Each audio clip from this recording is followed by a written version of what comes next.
स्वागत है आप सबका आपके अपने YouTube channel smart study with me में। आज के इस वीडियो में हम एनसीएफ पढ़ेंगे 2005। एनसीएफ 2005 एक ऐसा टॉपिक है जिसमें आपके हर सब्जेक्ट में एक क्वेश्चन जरूर पूछा जाएगा। तो यहाँ से टोटल आपके एग्जाम में 4-5 क्वेश्चन आएंगे। तो आप लोग इस वीडियो को ध्यान से देखिएगा। पहले हम थ्योरी पढ़ेंगे, उसके बाद क्वेश्चंस भी देखेंगे जो आपके एग्जाम में पूछे गए हैं। तो चलिए फ्रेंड्स, वीडियो को स्टार्ट करते हैं। एनसीएफ 2005, एनसीएफ का फुल फॉर्म भी आपसे एग्जाम में पूछ लेता है। तो नेशनल कैरिकुलम फ्रेमवर्क, ये एनसीएफ का फुल फॉर्म है। और इसे हिंदी में क्या कहते हैं? तो इसे हिंदी में राष्ट्रीय पाठचर्या रूपरेखा कहते हैं। एनसीएफ का पूरा नाम क्या है? राष्ट्रीय पाठचर्या रूपरेखा, और इंग्लिश में नेशनल कैरिकुलम फ्रेमवर्क।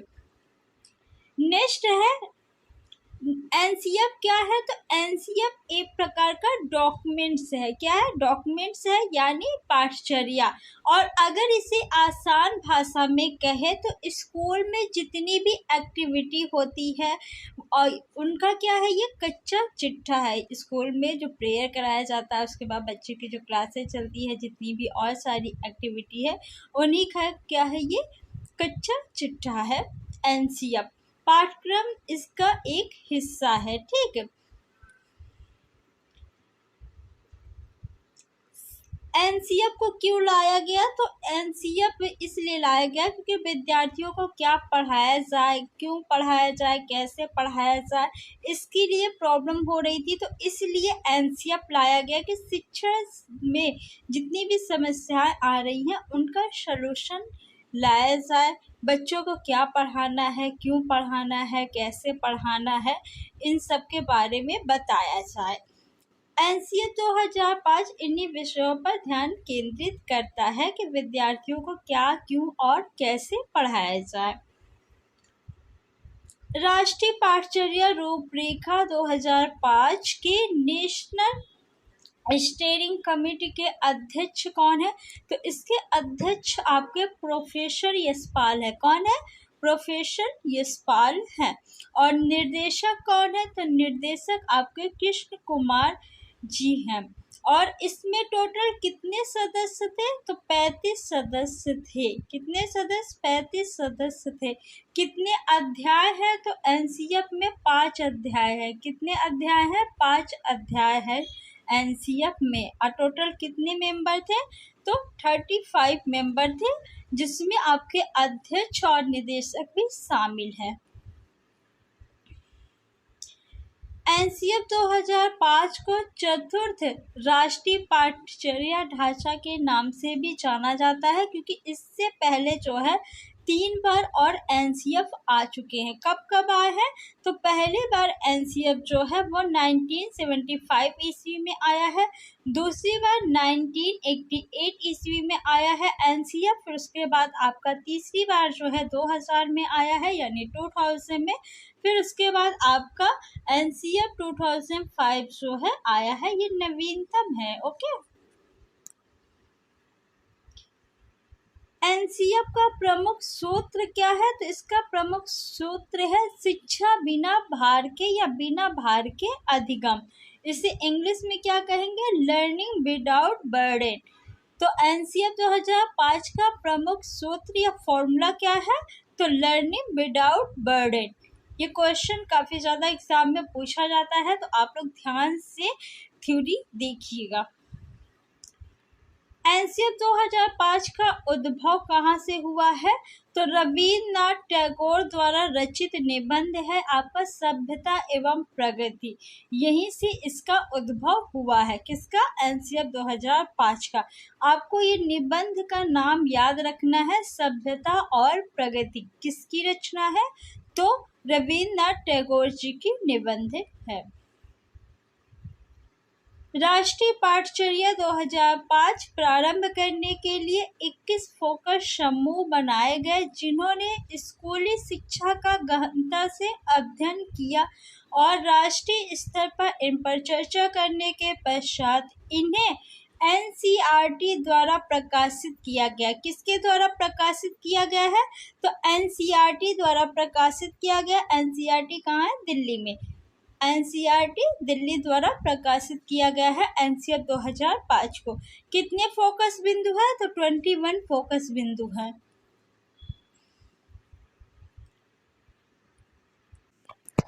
तो एनसीईआरटी का अनुवाद किन किन भाषाओं में किया गया है? तो 8वीं संविधान की 8वीं अनुसूची में 22 भाषा है। सभी 22 भाषाओं में एनसीईआरटी 2005 का अनुवाद किया गया है। और कितने राज्यों के पाठ्यक्रम में एनसीईआरटी को लागू किया गया है? तो 17 राज्यों के पाठ्यक्रम में एनसीईआरटी 2005 को लागू किया गया है। कितनी भाषाओं में अनुवाद किया गया है? तो 22 भाषाओं में, जो कि आपके संविधान की 8वीं अनुसूची में दिया गया है। और 17 राज्यों के पाठ्यक्रम में लागू किया गया है। राष्ट्रीय पाठचर्या दस्तावेज इस बात की सिफारिश करता है कि विषयों के बीच की दीवारों को कम किया जाए ताकि बच्चों को समग्र ज्ञान का आनंद मिल सके।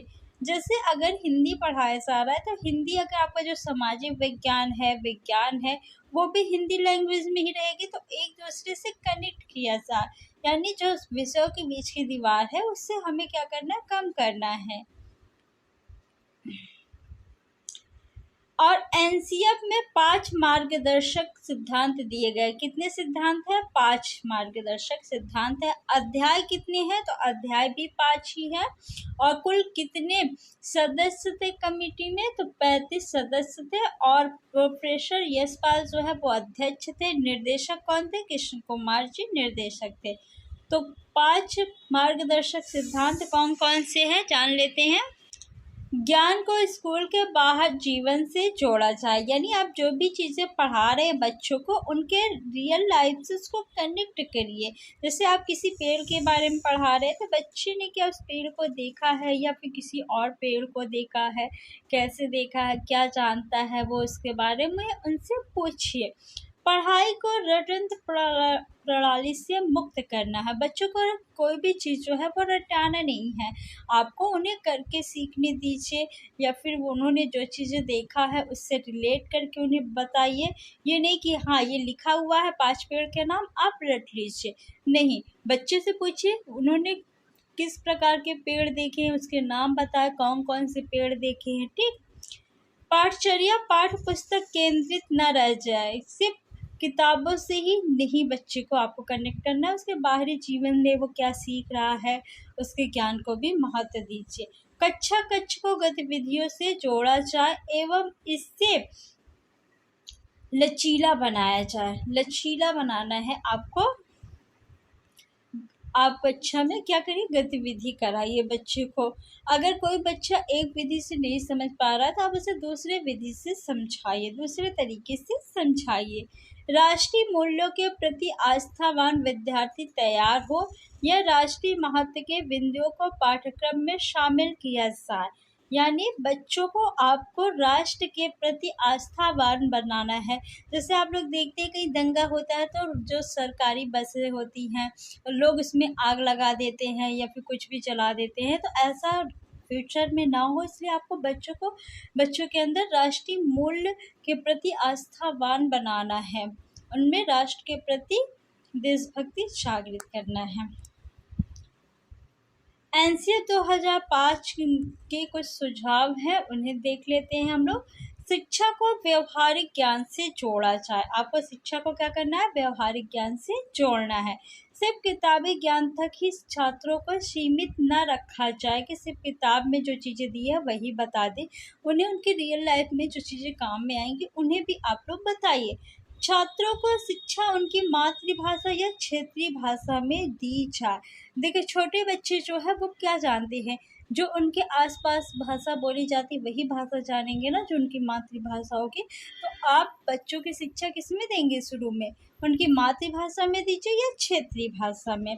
शिक्षा को रटंत प्रणाली से मुक्त कर रोचक बनाया जाए। जिससे बच्चों को शिक्षा बोझ की तरह न लगे, वो इसमें इंटरेस्ट ले और इंटरेस्ट के साथ पढ़े। इसका निष्कर्ष क्या निकलता है एनसीएफ 2005 का? तो इसका निष्कर्ष निकलता है कि शिक्षा को बाल केंद्रित बनाना है, यानी केंद्र में कौन होगा? बालक होगा। आपको बालक के अकॉर्डिंग पढ़ाना है। रटंत्र प्रणाली से निजात पाना है, यानी बच्चों को रटाना नहीं है। परीक्षा में सुधार करना है। जेंडर, जाति, धर्म आदि आधारों पर होने वाले भेदभाव को समाप्त करना है। आपको किसी भी आधार पर बच्चे में भेदभाव नहीं करना है। सभी बच्चे एक समान है। आपको सबको एक तरह ट्रीट करना है। एनसीएफ 2005 का पूरा नाम क्या है?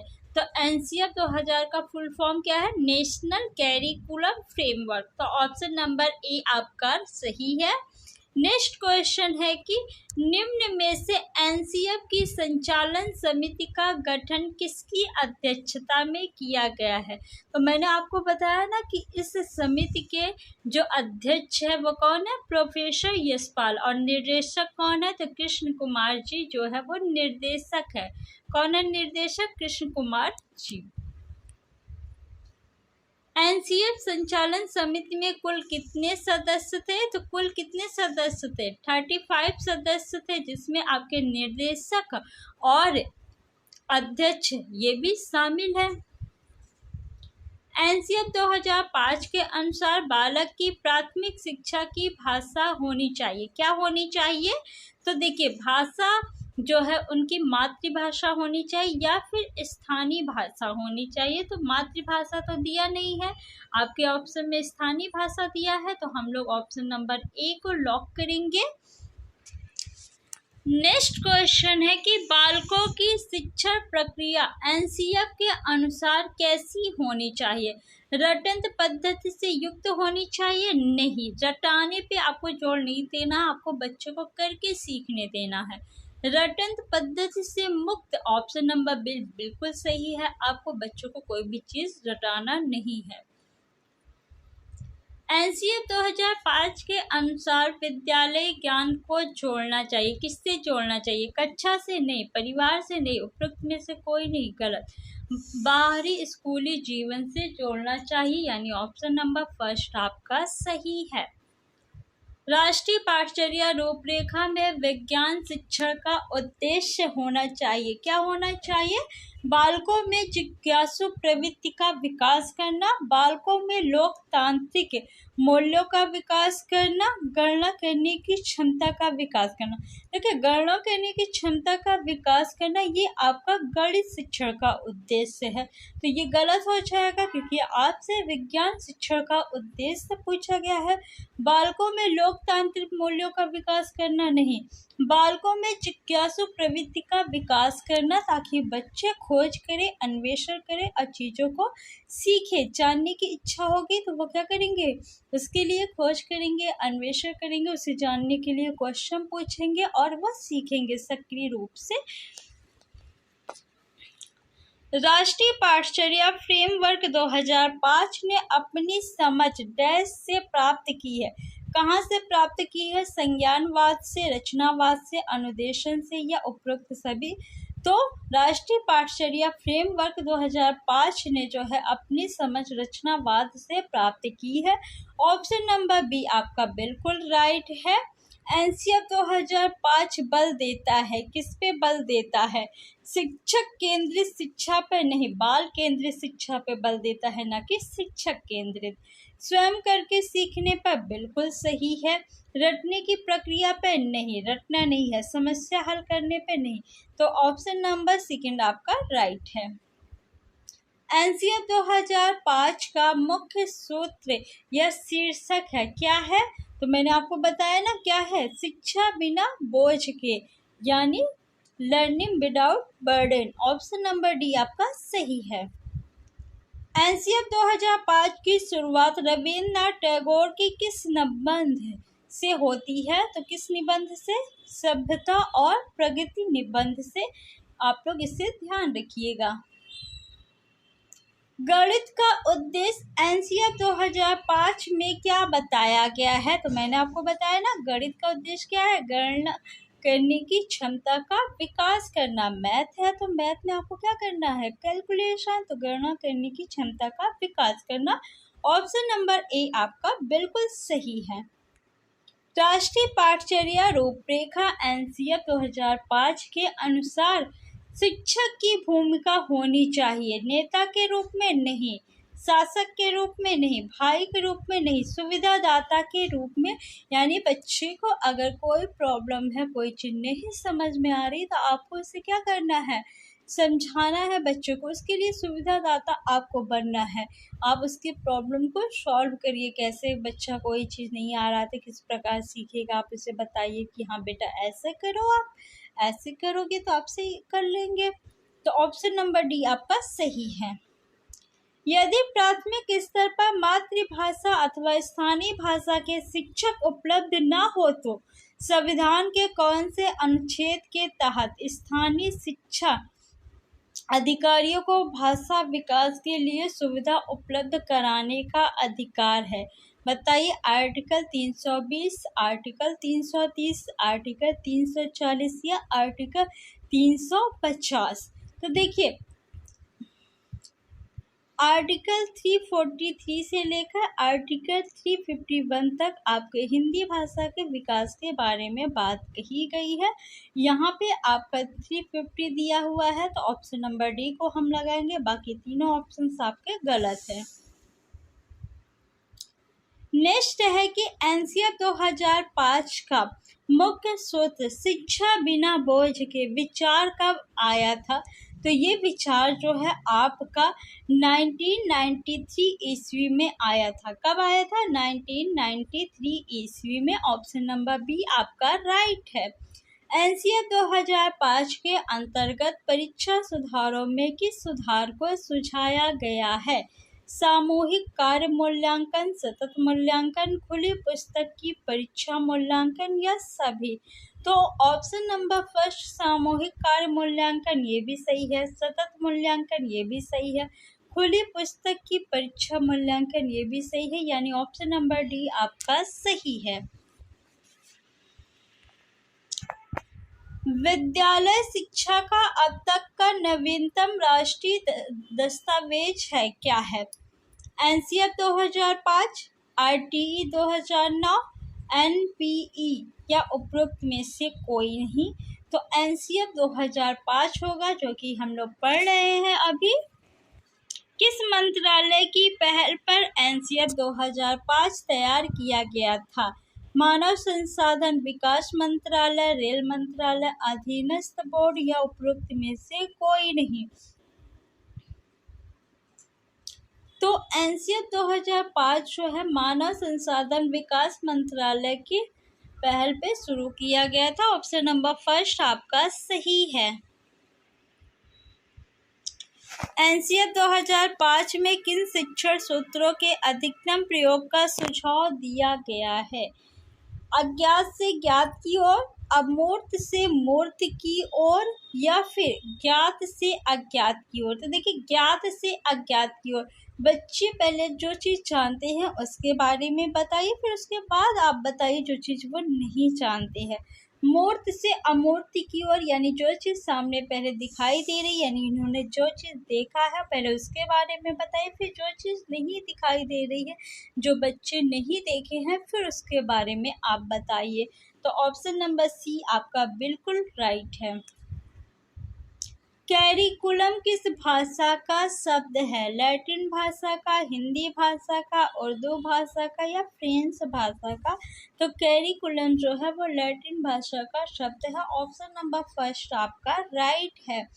एनसीएफ 2005 की कार्यशाला कहाँ पर आयोजित की गई है? तो मैंने आपको बताया है कहाँ पे, एनसीईआरटी नई दिल्ली में। कहाँ है? एनसीईआरटी नई दिल्ली। ऑप्शन नंबर सी आपका राइट है।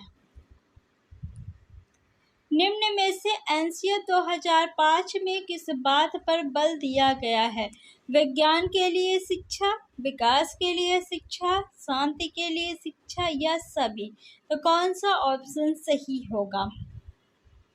तो ऑप्शन नंबर डी आपका राइट है। विज्ञान के लिए शिक्षा पे भी बल दिया गया है, विकास के लिए भी और शांति के लिए भी। एनसीएफ 2005 में किस परीक्षा के संबंध में सुधार के लिए सुझाव दिए गए हैं? कक्षा 10वीं की परीक्षा ऐच्छिक हो, प्रतियोगी प्रवेश परीक्षा को ऐच्छिक, कक्षा 12वीं की परीक्षा ऐच्छिक हो। तो ऑप्शन नंबर फर्स्ट आपका सही है, कक्षा 10वीं की परीक्षा ऐच्छिक हो। पाठ्यक्रम निर्माण की आवश्यकता क्यों है? शिक्षक की सुविधा के लिए, गलत।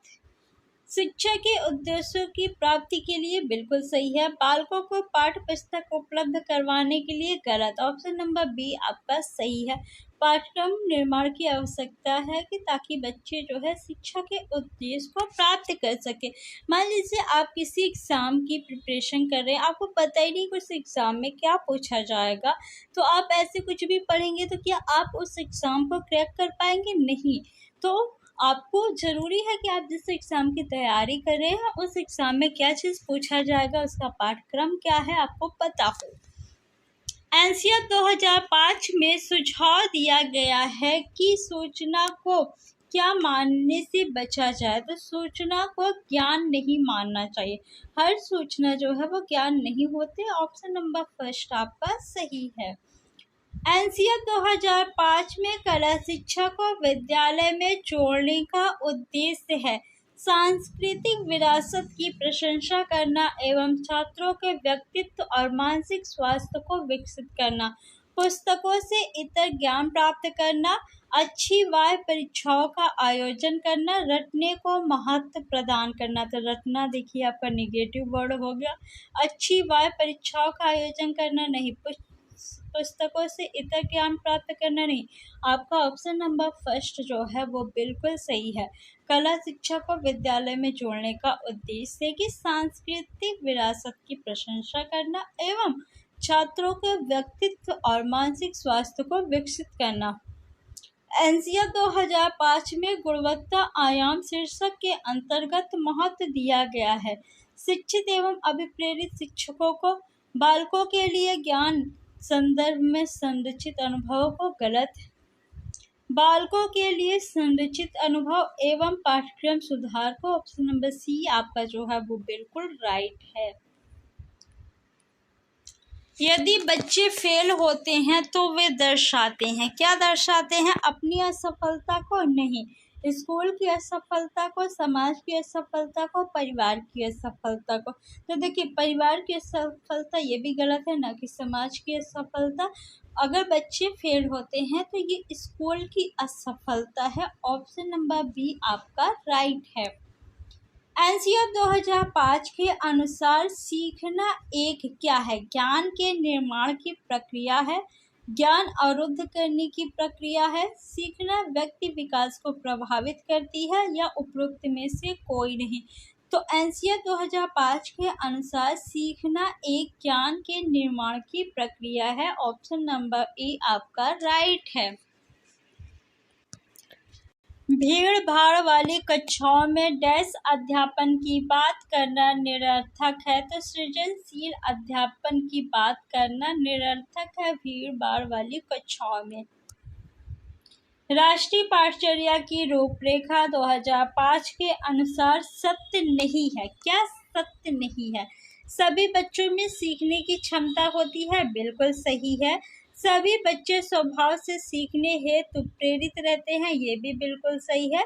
बच्चे व्यक्तिगत स्तर पर एक ही तरह से सीखते हैं, तो ये गलत है। देखिए बच्चे जो है व्यक्तिगत स्तर पर एक ही तरह से नहीं सीखते हैं, सभी बच्चे के सीखने की जो तरीके हैं वो अलग अलग है, ठीक है। स्कूल के भीतर बाहर दोनों जगह सीखने की प्रक्रिया चलती है, तो ये भी आपका बिल्कुल सही है।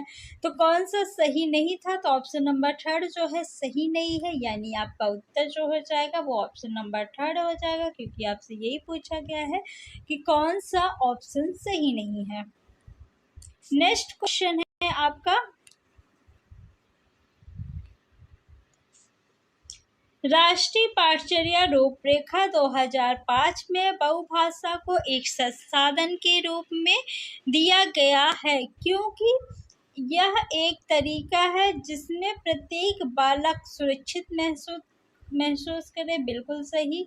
भाषागत पृष्ठभूमि के कारण कोई बालक पीछे न छूटे, ये भी आपका बिल्कुल सही है। यह बालक को अपने आप पर विश्वास के लिए प्रोत्साहित करेगा, ये भी सही है। तो सभी कथन आपके सही है, तो हम ऑप्शन नंबर 4 को लॉक करेंगे। नेक्स्ट क्वेश्चन, 2 क्वेश्चन और बचे हैं। अगर अभी तक आपने चैनल को सब्सक्राइब नहीं किया है तो सब्सक्राइब कर लीजिए और वीडियो को लाइक करके अपने फ्रेंड्स में भी शेयर कर दीजिए। शिक्षकों को शिक्षण व्यवसाय में लगातार बदलते मानकों और डैश के साथ डील करना चाहिए। तो मानकों और पाठचर्या के साथ डील करना चाहिए। ऑप्शन नंबर 2 आपका सही है। एनसीएफ 2005 के अनुसार मूल्यांकन का प्रधान उद्देश्य है, क्या है? शिक्षण अधिगम प्रक्रिया का आकलन करना नहीं, छात्र की शिक्षा संबंधी प्रगति का मापन करना नहीं। शिक्षण अधिगम प्रक्रिया में अध्यापक व छात्रों की प्रगति का मापन करना बिल्कुल सही है। शिक्षण अधिगम प्रक्रिया में सिर्फ छात्र की उपलब्धि का मापन नहीं करना है, अध्यापक की उपलब्धि का भी मापन करना है, क्योंकि अगर कोई विद्यार्थी फेल हो रहा है यानी पूरी स्कूल की व्यवस्था फेल हो रही है, शिक्षक फेल हो रहे हैं। तो फ्रेंड्स, वीडियो को लाइक, शेयर एंड सब्सक्राइब करना ना भूलें। आज के लिए इतना ही। Thanks for watching.